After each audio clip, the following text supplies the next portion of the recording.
రండి అయ్యగారు, కూర్చోండి.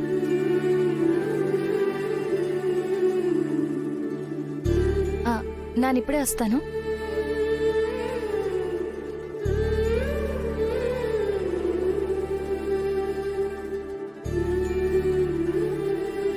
మంచినీళ్ళు తీసుకోండి అయ్యగారు.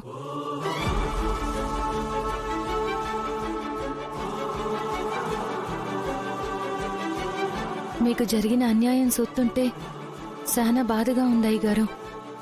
చెయ్యని తప్పుకి 20 ఏళ్లు జైల్లో ఉన్నారు. పాపం అయ్యగారు మీరు. 20 ఏళ్లు జైల్లో ఉన్నందుకు నేను బాధపడట్లేదమ్మా.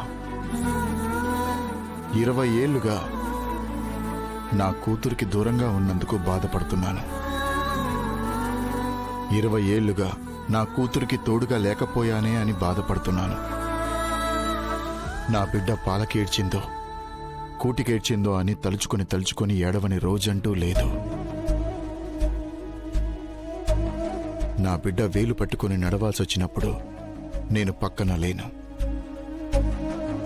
నా బిడ్డ నా భుజాల మీదకెక్కి ఈ ప్రపంచాన్ని చూడాల్సినప్పుడు నేను పక్కన లేను.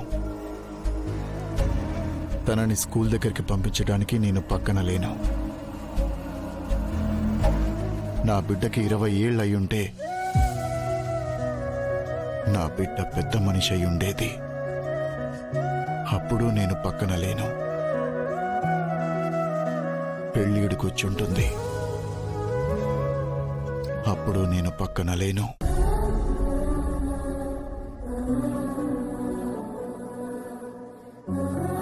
బాధపడకండి అయ్యగారు.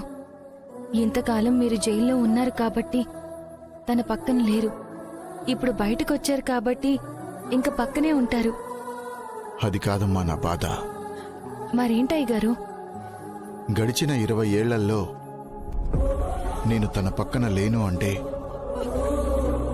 నా స్థానంలో ఎవరో ఒకరు ఉండే ఉంటారు కదమ్మా. ఉంటారు. ఉంటే ఏంటయ్యగారు? తన ప్రతి అవసరానికి తన పక్కనున్న మనిషినే తన నాన్న అని అనుకుని ఉంటుంది కదమ్మా. ఇప్పుడు నేను సడన్ గా కనిపించి నేనే మీ నాన్నని అంటే